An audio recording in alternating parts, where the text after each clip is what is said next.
কি গরম পড়ে গেছে বাবারে। ও আবার তার মধ্যে তোমরাও চলে এসছো। নমস্কার, বর্তমান ঘরকন্যা একটা ব্লগ থেকে তোমাদের সবাইকে স্বাগত। কাঁচা আম কাটছি, আজকে এই আমের শরবত বানাবো পুদিনা দিয়ে। আজকের রেসিপিটা হলো আমের শরবত। তো চলো রেসিপিটা শুরু করা যাক। কয়েকটা পুদিনা তুললাম, আজকে বানাবো আমের শরবত। গাছ থেকে পুদিনা নিলাম, শরবত বানাই। উপকরণের সাথে পরিচয় করিয়ে দিই তোমাদের। এটা রয়েছে কাঁচা আম, চাট মশলা, বিট নুন, অল্প পুদিনা আর চিনি। প্রথমে কাঁচা আমগুলো দিয়ে দিচ্ছি আমি এখানে।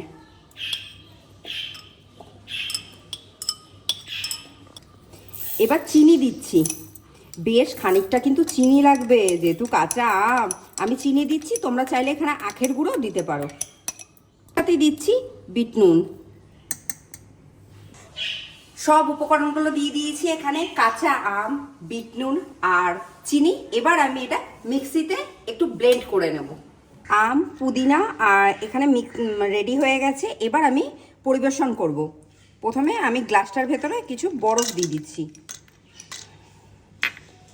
তারপর এই যে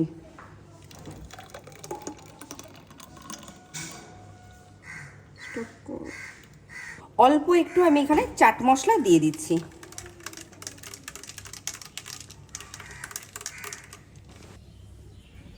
তৈরি হয়ে গেছে গরমকালে খাওয়ার জন্য আম দিয়ে পুদিনা দিয়ে শরবত, মানে আমের শরবত। তো আজকের রেসিপিটা, আজকের ভিডিওটা যদি তোমাদের ভালো লেগে থাকে, তোমরা অতি অবশ্যই আমার চ্যানেলটা সাবস্ক্রাইব করো, শেয়ার করো, লাইক করো, প্রচুর প্রচুর কমেন্ট করো। আমি শরবতটা খাই, আজ তাহলে আসি।